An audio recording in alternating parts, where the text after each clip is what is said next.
about the strengths and limitations of the impact narratives approach. So learning outcomes, what's an impact narrative? How do people build them? What are some of the strengths and weaknesses? And what can you do with them? So why do we need impact narratives? What's the way that it can help us get to these things? How can we build them? So some of the things that I'm going to try and talk about is, they help us with this map. Impact narratives are really helpful in storytelling your way through the map. So why do we need them? So we've talked a bit already in the last 2 days about the issues of indicators, and there's a different role for indicators and for narratives. Indicators are very good for telling you when you've got to certain points. Narratives are very good for telling you how you got to those points.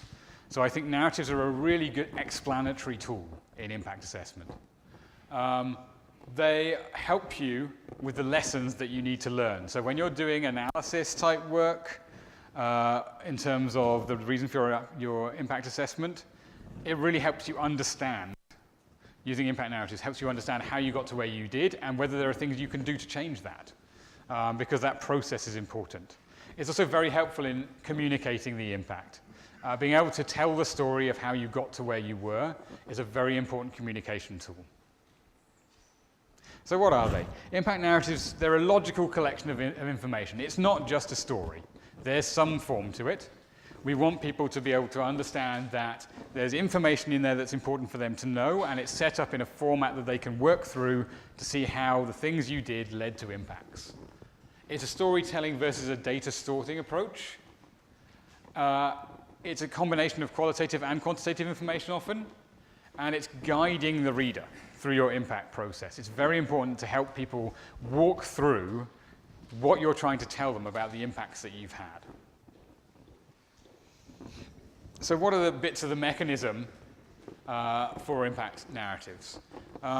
Understanding the context, being able to put in the evidence, making sure the evidence is in that, and creating the flow, creating a way for narrative flow in that. So these are important parts of impact narratives. Again, you can't even see it, that's such a shame. My evolutionary biology roots and zoology roots, these are cuttlefish. What's the Catalan for cuttlefish? The very small squid that change color. I don't know. They change color, and they communicate to each other by changing color. And what they've discovered is that the context in which cuttlefish look at each other determines what they know. So this is a female cuttlefish. She's being courted by this male. This male has one side of his body in male courtship colors. And what you'll see is the other side of his body looks a lot like this. He's pretending to all the other males that there's no competition here. No fight, just two females hanging around. And so the context that other cuttlefish see this determines what they know about the interaction. And that's a really important part. So I'm going to use an example from, so we can see it? There you go, now you can see the colors a bit better. So yeah, he's pretending to be a female to all the other males. But to this female, he's very much telling her he's interested. So what does that mean for impact narratives when we're not talking about cuttlefish? So in Sweden, so one of the groups Sten talked about yesterday, they're a country that's used impact narratives. And they used it for medical research in different regions, clinical and medical research. And because it's looking at different regions in the country, it needs to take into account regional context. The questions that are asked in that region are quite important to the types of medical research that occur there. They relate to the sorts of information that that region needs. So you need to understand in those impact narratives how the research that was done fed into the context the research happened within. So describing the processes and factors required for those local impacts. That's an important part of the impact narrative. For evidence, we need to use this concept that we've developed from indicators. We've understood that indicators give you some sort of ideas of evidence buckets. That helps you understand the sorts of things you will need to put into impact narratives. You still need to make sure they're evidence-based, that they talk about the sorts of information that is evidence of impact. So what's that in terms of an example here? So the example here is the REF, the UK Research Excellence Framework. And there were two measures essentially used, significance and reach. And significance you needed to come up with evidence of the benefit, the demonstrated benefits that occurred from the research. That means coming up with the evidence. You needed to identify the reach. You needed to identify who it was getting to, where were the people who were impacted by it. You need the evidence to show that that's happened. And depending on the type of impact you're using, you'll get different types of evidence to inform it. So that was a really important part of the ref, making sure there was actually the evidence that underpinned each of those impact narratives. It wasn't just a story you told. You had to be able to corroborate the things that you were putting in there with evidence. And flow. If you want people to believe what you're saying and to engage with it, you need to find a way to create a narrative flow. You need to link items that work throughout that narrative. It can't just be a collection of information followed by another collection of information. You want people to engage with this. So you want to articulate the flow of impacts that arise from research processes. This is a very beautiful river in the UK, in the Lake District. It's good when I use my own photos because it means I don't have to pay for stock footage. So my example for this comes from Norway. So tomorrow you're going to have a panel of people who've put in practice frameworks that use impact narratives. So in Norway, impact narratives have been used to evaluate humanities research. And one thing that was really important when they were developing their impact narrative structure was that they needed to be conclusion-driven. Paolo talked yesterday about the idea of switching the research paper around. So previously research papers, we write academic papers, and what we do is we write a question, a method section, a results section, and then a discussion. It's a very well understood research paper process. Impact narratives are basically the opposite. You start with your discussion. What was the thing that happened and why was it important? You then go into, okay, so what was it we did that contributed to that?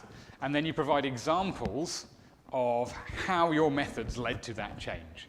So you actually switched it from being a question-driven to an impact-driven approach. So it's conclusion-driven.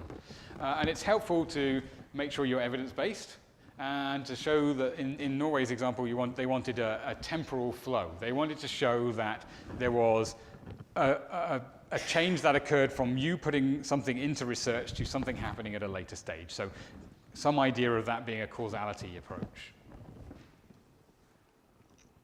So what does it mean to build impact narratives? So we've talked a bit about what are the important factors. How do we build them? Well, I'm going to go back to this logic model concept because it tends to be helpful. It helps you understand the input, process, output. So however, we don't want to be linear, but what we do want to be able to have people understand is that something happened as a result of what we were doing. We want to explain the impacts. It helps to break down complex research programs, and it helps you to identify the sorts of things you might want to put into a contribution story, the impact story. So an example of that is this. This is an impact pathway using a logic model. So what are the inputs? Well, researchers developed this suite of tools. So they developed this thing around the Campbell-Well assessment of need, and this is a rigorous and flexible approach for mental health and social needs. This meant that the group at King's College London, these are all from the ref, then supported dissemination into clinical practice, and that went out internationally, and that got translated into 26 different languages. That's a process. In terms of the output related to that, it's through now this approach, this Campbell-Well assessment of need is used in clinical practice in government and NGOs in the UK and elsewhere. And what you see as the outcome of that is that you see improved patient outcomes and changes in the way that support services are delivered and recovery frameworks. So you start to see those outcomes. So this helps you break this story down into the important factors that you might want to put into an impact narrative. And so that's what the impact narrative did. So this is the one from the ref, the impact narrative case study around the Campbell-Well assessment of need. It talked about the inputs in terms of A and B. Researchers at King's College London developed and disseminated this suite of tools. What was it that happened? And what is it that it is? And then they went straight into the impact. So E was the impact, the longer-term outcomes. It was, this supports carers and health professionals to plan patients' care around these needs. This is the long-term thing that we wanted to achieve. And then it's important because mental health services are trying to improve patient-centeredness. You then start to get into the information that underpins that. So these can change the way that these support services and things are delivered. And here's some evidence of the impact that it's had, the Mental Health Commission of Canada. So this is the most internationally recognized and research assessment tool available. And because of what was happening at King's College London, this has now been translated into multiple languages. It's routinely used in clinical practice, and it's used around the world. So it's kind of this explanation and the evidence for the impact that you've identified. So there's one example. Here's another one.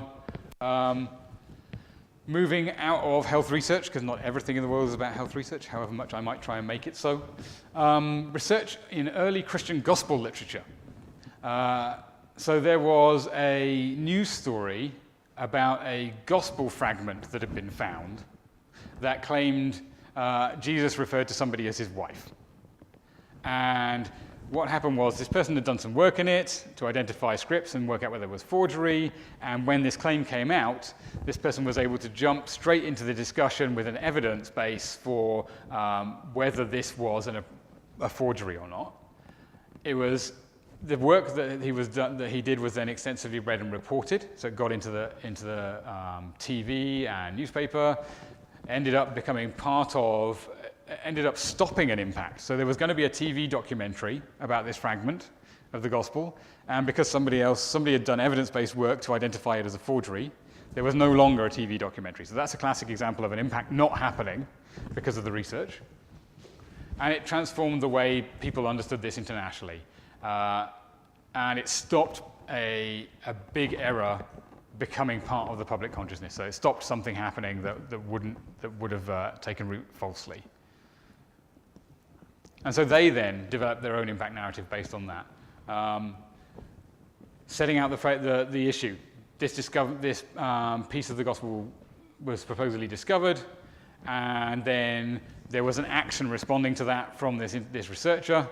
And this action was then held as an important part of the conversation around this issue and had an impact in terms of things like the cancellation of the TV documentary, the international recognition of this issue, and avoiding these scholarly errors. And for this sort of humanities work, this is a really important thing to be able to do, an example of a timely web-enabled intervention by a scholar. So humanities work has impacts. This is just an important part of the process to say just because it's work in humanities on ancient gospel fragment assessment doesn't mean it's not valuable and doesn't have impacts, and this is a way to articulate that. I was going to get you to try and write your own impact narrative based on a sheet that I've given you which has some information around impact narratives. Again, I'm short on time, so keep that idea in mind that there are different things that you can do. If you decide that you're so inclined and you want to look at that and think about from the situation that I've given you a little logic model and categories within it, and then asked you to assess using this kind of framework what are the things you'd want in your summary of the narrative and where you think those sources of evidence might be. I'm going to move us on to the next thing because I think the really important thing I want to do is compare existing narratives. So international examples. So not each one of these countries has impact narratives, but it's a cool graph, cool map. So Norway. I mentioned that Norway has humanities impact narrative template, and this is the template they use. So when they went out and assessed, they asked people to fill it in based on this. Give us a summary, describe the research that underpins it, describe the details, and the references to the research. So what are the scientific publications that are related to this research? And the references to sources about the claims that you make. So not just the research that you did, but the claims that arose from it. Sweden, they took a similar type of approach.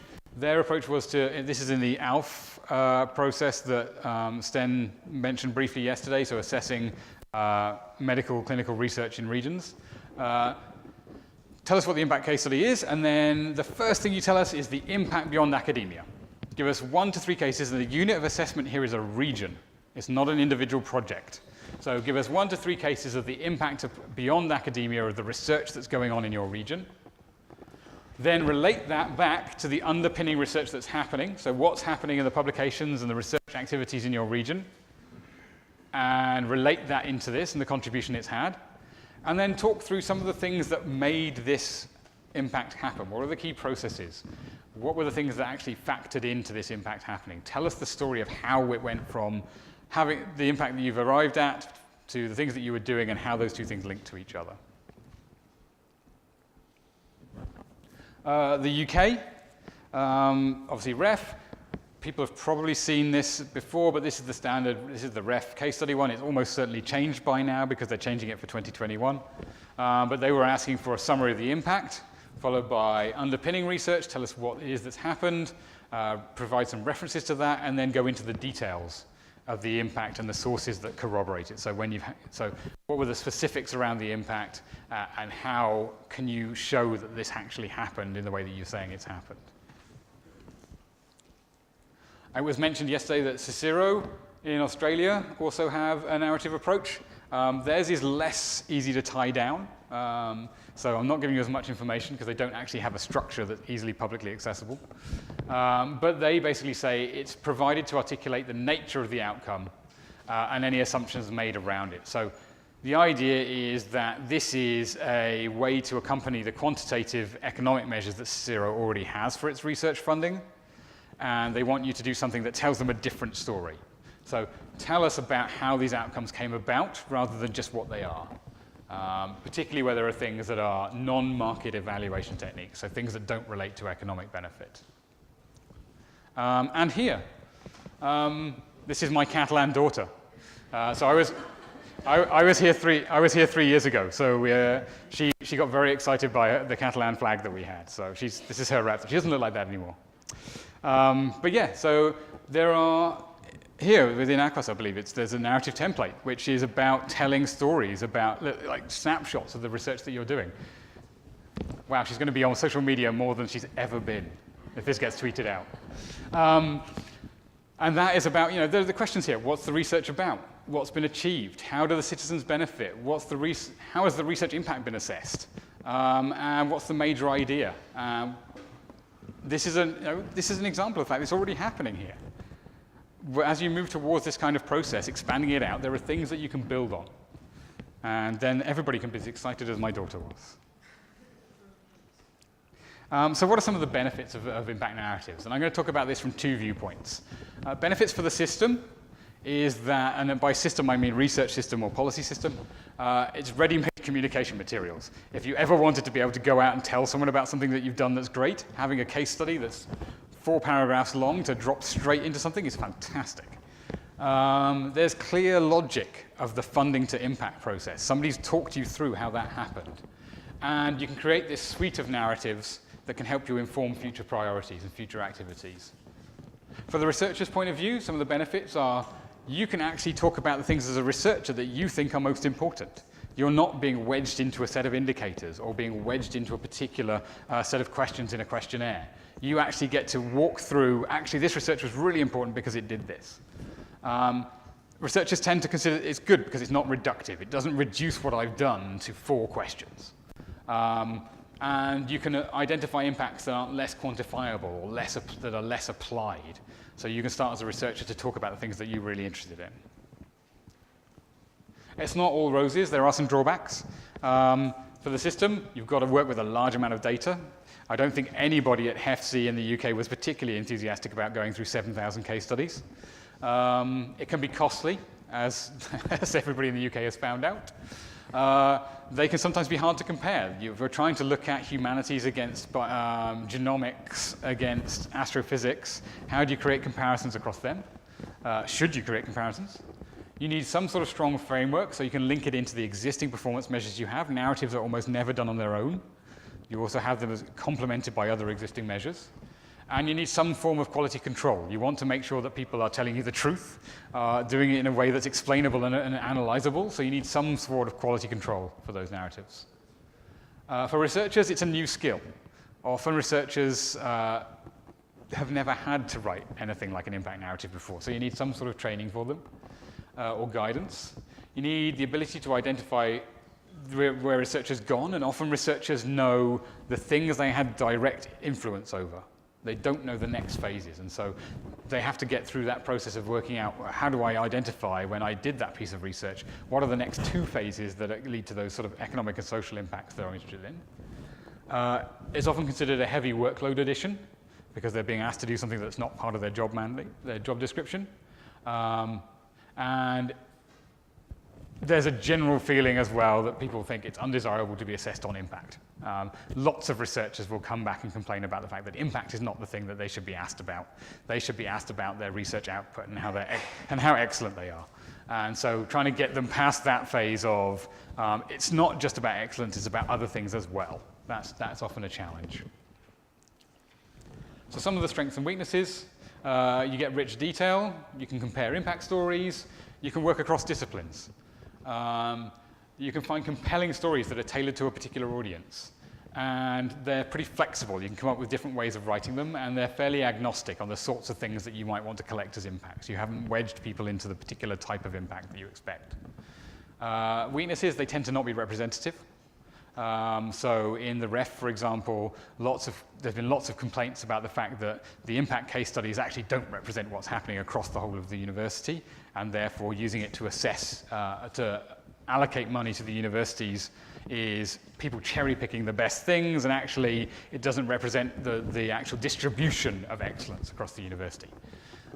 They can be highly resource-intensive to collect. Quality control can be a challenge. They can be resource-intensive to analyze, and they can be complex to analyze together. So trying to work out what having lots of them together means for an entire research system can be complicated. So what does it mean to assess them? In the UK, it meant looking at reach and significance. It used a stable of reviewers, international reviewers, to analyze impact narratives and to work out what those impact levels were, and provided significant guidance for reviewers on scoring reach and significance. So those reviewers then had to be told, when you're looking at this constitutes different types of reach and this constitutes different types of significance. And you need people who understand the subject matter to be able to do that peer review. In Sweden, for the ALF work, it was slightly different. Clinical significance and societal impact were the 2 factors, and these were the guidance that was given to those groups. Clinical significance was around what new local practices are there, do we get equality in healthcare, new guidelines, better decision-making, clearly defined roles and responsibilities for health professionals. Those sorts of things are clinical significance. And societal impacts are things like, did we change things outside the region? Do we see improved public health? Do we see changes in communications between hospital and social sector? Because those are parts of the indicators of how public health changes. Societal impacts in terms of spin-off companies for clinical research, for example. So all sorts of things that you might expect to see. So those are the things that reviewers were given to analyze narratives in Sweden. And so I now want to give you a chance to do this learning activity. I know that we're past time, and I will try and get us through this quickly, but I've given you a table that hopefully you can see here, and we can probably do this together to do it quicker. And what I've tried to do is compare these different countries or regions on structure of their impact narrative approach, the subject area that they're assessing, the level that they're assessing at, the burden that people see on researchers related to it, the way they've analyzed it, and what they're actually using that impact approach for, that narrative approach for. So the first one I wanted to understand was, based on what you heard about Catalonia, what is the structure that people are using? In the UK, it was the summary of impact followed by a description of research outputs. So was it impact-driven? Was it conclusion-driven? What did we think that Catalonia was using in terms of its approach to impact narratives? Any thoughts? Conclusion-driven, research-driven?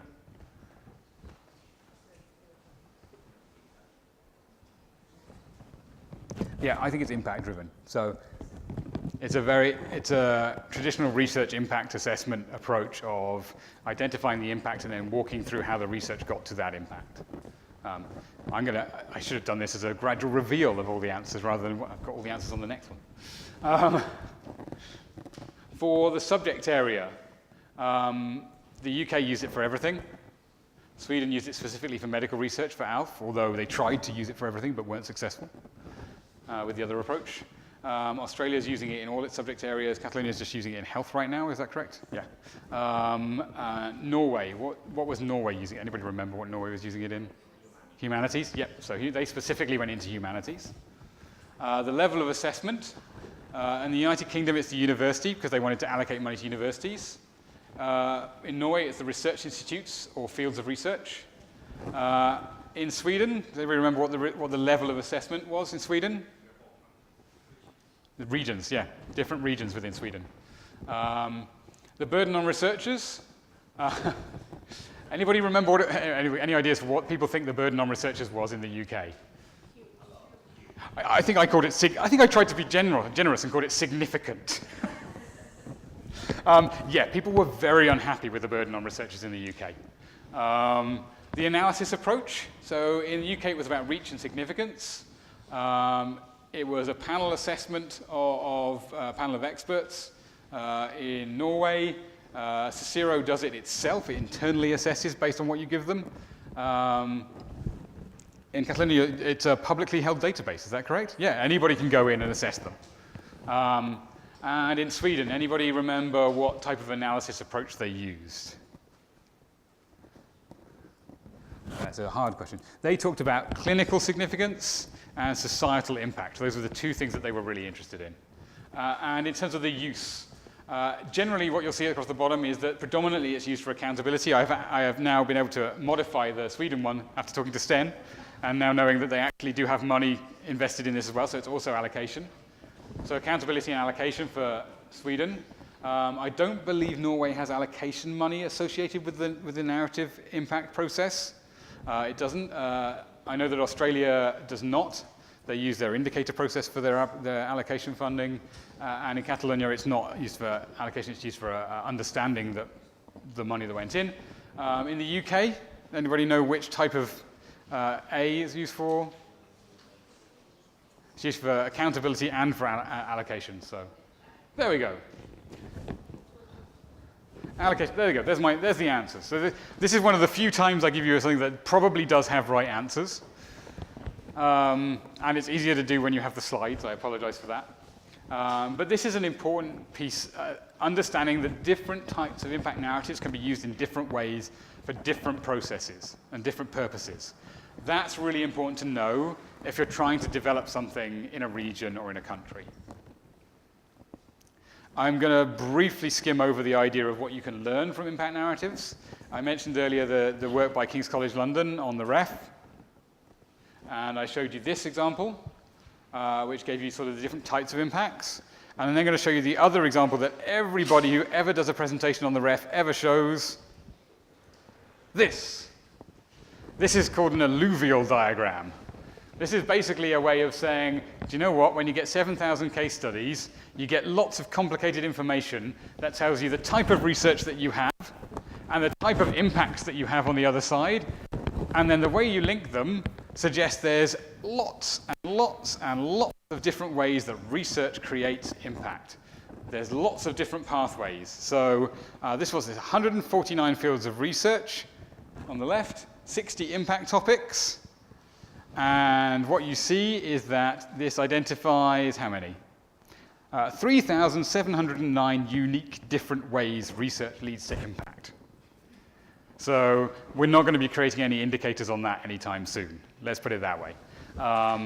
There's lots of different ways that research creates impacts, and this is a really good example of that, the fact that we can't be reductive to the level of indicators when doing something, is that actually we'd never be able to assess all the different ways it does it for an entire research system. So in summary, impact narratives, they allow you large amounts of complex information, and you can collate it and you can have it stated. It requires you to set up have some thought around how you organize them.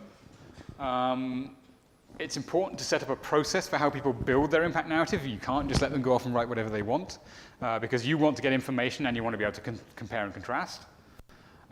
There are existing templates. People have already created guidance for you. The good thing about the REF happening in 2014 is that almost every university has now created its own guidance for its own university researchers on how to write impact studies. So there's some really good examples of how to do it and what you can do. And even though it's tough, it's worthwhile. It's one of the only ways you're going to get to this really complicated understanding of research impact, particularly at a system level for lots of different types of research.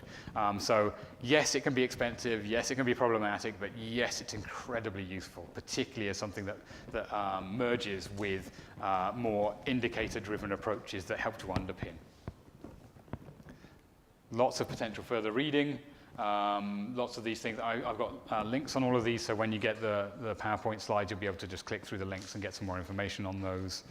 And thankfully, you don't have to listen to me talk anymore. Except to answer any questions that you have, of which I'm sure there are probably many. I will say I'm around until Friday morning. So if people have questions, they come up with ideas or questions that they think they want to ask me about any of this, feel free to come up and chat with me at any point in this process. So I'm around. Or indeed, use my email address and email me. Any questions on impact narratives?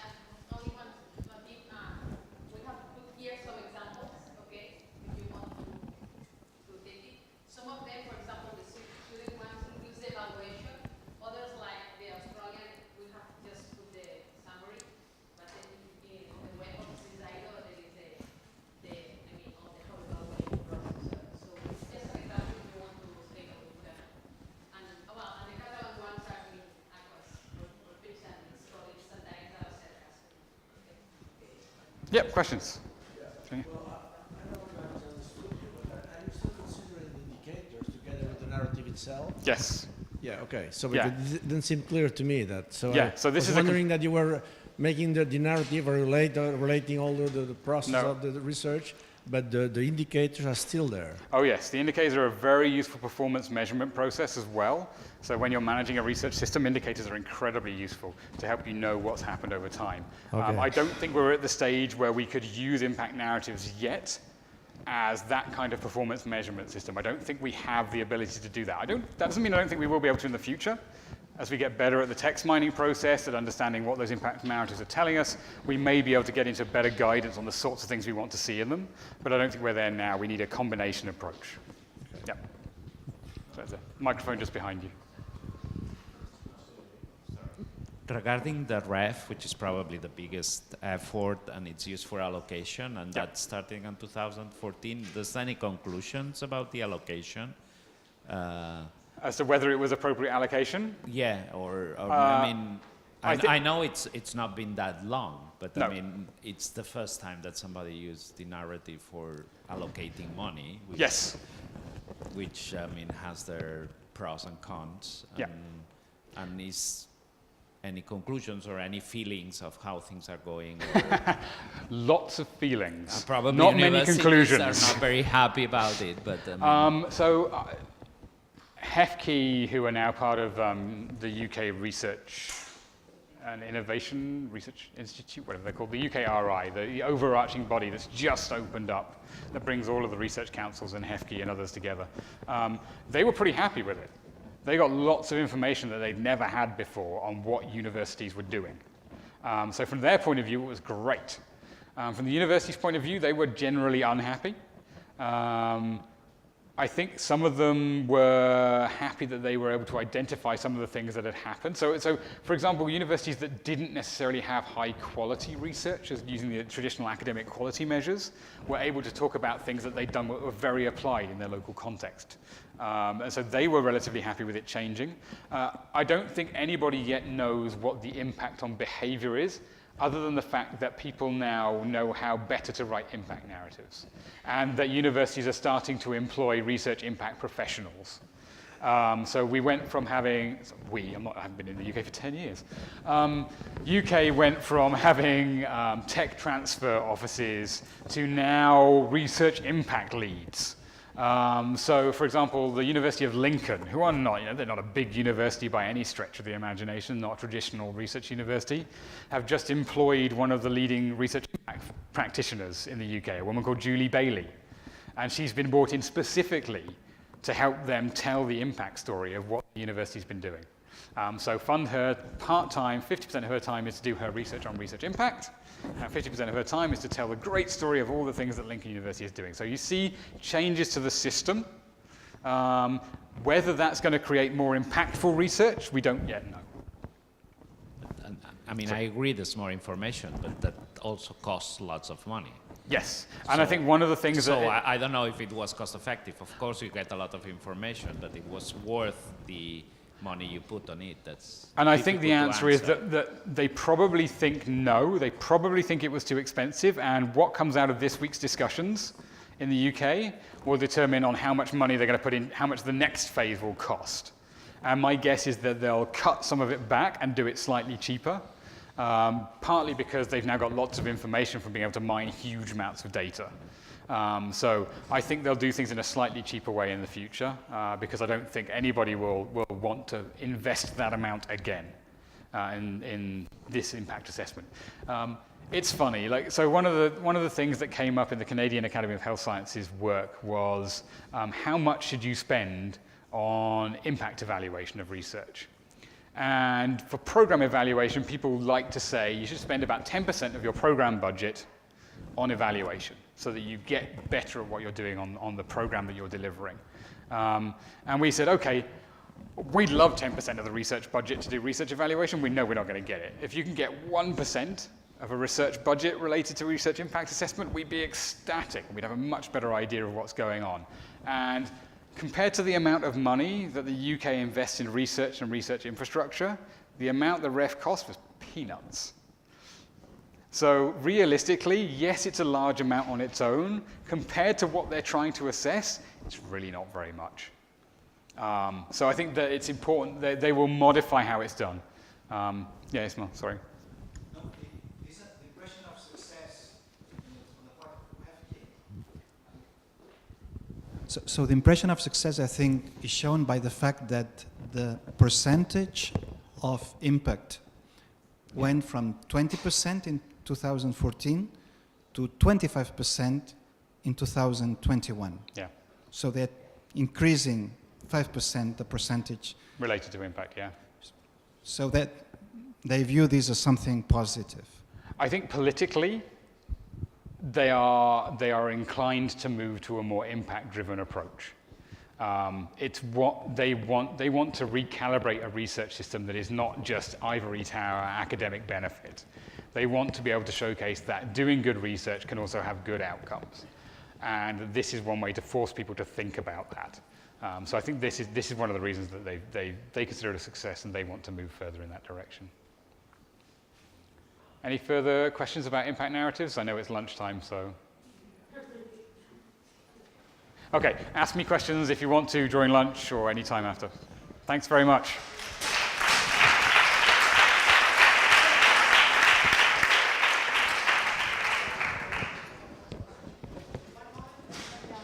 Oh.